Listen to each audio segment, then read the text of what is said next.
কতদিন হিফজ করেছে ও? 49 দিনে হিফজ শুরু এবং শেষ। জি, নাজারা আলাদা। নাজারা তো আলাদা থাকবেই, মানে হিফজের সবক শুরু হয়েছে থেকে 49 দিনে হিফজ শেষ করেছে। মাশাআল্লাহ মাশাআল্লাহ। শুনানি শুরু চলছে। যে কোনো জায়গা থেকে ধরলে পড়তে পারবা ইনশাআল্লাহ? তেলাওয়াত করতে পারবা? ঠিক আছে, কতটুকু পারো দেখি। আমি সহজ করে ধরি, একদম তোমার জন্য সহজ হয় এরকম করে ধরি। তুমি সূরা ইয়াসিনটা শুরু থেকে পড়ো দেখি।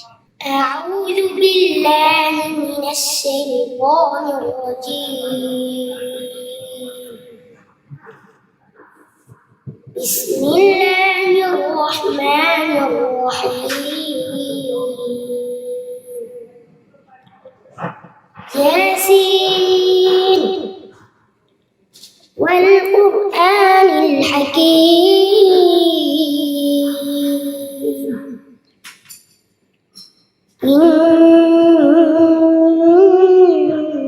إنك لمن المرسلين على صراط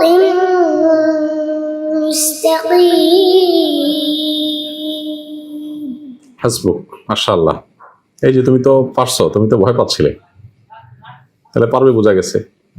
আরেক জায়গা থেকে ধরি সহজ করে, মাঝখান থেকে ধরলাম তো একটু শেষের থেকে ধরি। সূরা মুলকের শুরু থেকে পড়ো একদম সহজ করে। أعوذ بالله من الشيطان الرجيم. بسم الله الرحمن الرحيم.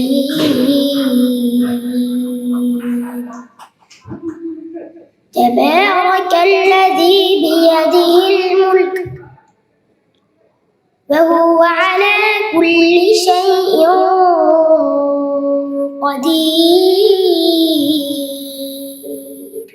الذي خلق الموت والحياة ليبلوكم أيكم أحسن عملا وهو العزيز الغفور. الذي خلق 7 سماوات طباقا ما ترى في خلق الرحمن من تفاوت فارجع البصر هل ترى من فطور ثم ارجع البصر كرتين ينقلب إليك البصر خاسئا وهو حسير. হাসবুক। ও কতদিন মানে প্রতিদিন কতটুকু করে সবক শুনাইছে?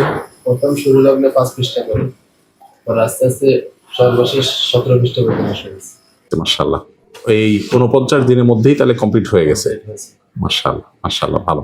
ওকে এর জন্য কি মারধর করছেন? না, এই আগ্রহী পড়ছে। সাগ্রহে পড়ছে, মানে কোনো তাকে শাস্তি দিতে হয় নাই, সে নিজে নিজেই নাজারা যখন পড়ে তখন এটা অনুধাবন করতে পারে না যে সে এরকম অর্জন করবে, এত ভালো করে ইয়ে করতে পারবে। মাশাআল্লাহ মাশাআল্লাহ, খুব ভালো। সে হাফজ শেষ করছে ওই দিন বিকেলেও পূর্বের মতো পড়তে বসে গেছে। মাশাআল্লাহ। কি নাম তোমার? মোহাম্মদ হাবিবুর রহমান। হাবিবুর রহমান, মাশাআল্লাহ।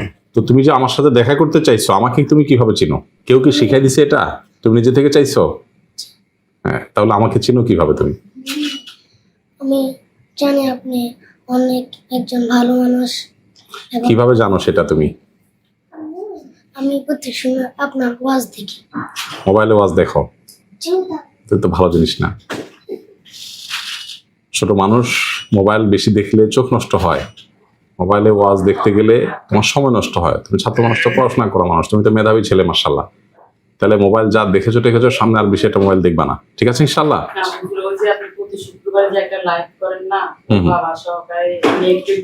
ও আচ্ছা, মাশাআল্লাহ, বুঝতে পারছি। তাহলে ওর বাবা আমাদের লাইভে প্রশ্নোত্তর সেশন শুনতো অনেক করছে, কিন্তু কখনো পায় নাই, কখনো আপনাকে মানে ইয়াতে পায় না। আচ্ছা, মানে ওর মধ্যে আগ্রহ ছিল, এই তো? আচ্ছা, মাশাআল্লাহ, আলহামদুলিল্লাহ। আমরা যেহেতু পত্রপত্রিকা নিউজের মাধ্যমে জানতে পেরেছি, তোমাকে খুঁজে বের করেছি। আমি দেশে বাইরে ছিলাম, পরশুদিন আমি দেশে আসছি। তো এই জন্য দেরি হলো তোমার সাথে দেখা করতে। তোমার সাথে দেখা করতে আমার ভালো লাগছে, আলহামদুলিল্লাহ। তুমি দেখা করতে চাইছো, উল্টা তো আমাদের দেখা করতে যাওয়া উচিত তোমার কাছে। দোয়া করি ওর জন্য, ওকে আল্লাহ সুবহানাহু ওয়া তাআলা হাফেজে কোরআন, আলেমে দ্বীন, দাঈর আল্লাহ হিসাবে কবুল করুন। মাশাআল্লাহ। এখন আপনাদের যারা অভিভাবক আছেন, শিক্ষক আছেন, আপনাদের প্রতি আমার দুইটা অনুরোধ থাকবে। এক নম্বর হলো যে খুব বেশি ওকে মাহফিলে নিয়ে যাওয়া, না কম নিতেছি। বিভিন্ন জায়গায় মিডিয়ার সামনে নিয়ে আসা, এগুলো যত কম করতে পারবেন তত ভালো হবে। কেন? কারণ হলো যে এগুলো করলে একে তো বদনজর লাগে যায়, বদনজর লেগে গেলে এসব ছেলেরা আর সামনে খুব একটা অগ্রসর হতে পারে না। আর দ্বিতীয়ত হলো যে ছোট মানুষ অনেক বেশি প্রশংসা, অনেক বেশি ভাবা পাওয়া শুরু করলে পরবর্তীতে পড়াশোনার আগ্রহটা কিন্তু হারিয়ে যায়। তো এই জন্য আমরা চাই না এই সমস্ত মেধাবী ছেলেপেলেরা কোনোভাবে নষ্ট হয়ে যাক। হ্যাঁ, আপনি অনুগ্রহ করে এই জিনিসটা একটু খেয়াল করবেন। মনোযোগ দিয়ে পড়াশোনা করুক, যোগ্যতা অর্জন হোক, ভালো মানুষ হোক, যোগ্য মানুষ হোক, দোয়া করতে হবে। আর সকাল সন্ধ্যার আমলগুলো খুব বেশি বেশি করতে হবে। বিশেষ করে বদনজর থেকে, বিভিন্ন বস্তুর ক্ষয়ক্ষতি থেকে বাঁচার জন্য যে আমলগুলো, এগুলো বেশি বেশি করাবেন ইনশাআল্লাহ। এগুলো মাসুম দোয়াগুলো যদি বেশি করবে ইনশাআল্লাহ, আল্লাহ তাআলা সেভ করবেন, আল্লাহ হেফাজত রাখবেন ইনশাআল্লাহ বিদিনিল্লাহ। ঠিক আছে, আলহামদুলিল্লাহ। হাবিবুর রহমান, ওকে হাবিবুর রহমানের ভাই নাকি? মাশাআল্লাহ। কি নাম তোমার? আব্দুর রহমান। তুমি হিফজ করছো? বিশেষ করছে একই দিনে 1 বছর 6 মাস লাগছে। ও মাশাআল্লাহ, তোমার ওরও 1 বছর কয়েক মাস ভিতরে হিফজ হয়ে গেছে, অনেক তাড়াতাড়ি হয়ে গেছে মাশাআল্লাহ। কয় ভাই তোমরা? 2 ভাই 1 বোন। মাশাআল্লাহ মাশাআল্লাহ। তোমাদের জন্য সামান্য একটু হাদিয়া আছে আমার তরফ থেকে, হাদিয়াটা আমি দেবো ইনশাআল্লাহ। ওনার হাদিয়াটা একটু দেন। এটা তোমার জন্য, এটা তোমার জন্য হাদিয়া। এখানে একটা জামা আছে তোমার জন্য। হ্যাঁ, এটা হলো আব্দুর রহমান, তোমার জন্য, এটা তুমি রাখো। এইটা হলো উস্তাদ আপনার জন্য, সামান্য একটু ছোট্ট একটা হাদিয়া। আচ্ছা, এটা আপনার জন্য বোন, আল্লাহ আপনাকে জাযায়ে খায়ের দান করুন। আর ভাই যেহেতু আসছেন, ভাইয়ের জন্য কোনো একটা কিছু থাকলে ভালো হয়। আপনার জন্য একটা আতর আমার তরফ থেকে ইনশাআল্লাহ। ঠিক আছে, জাযাকুমুল্লাহ।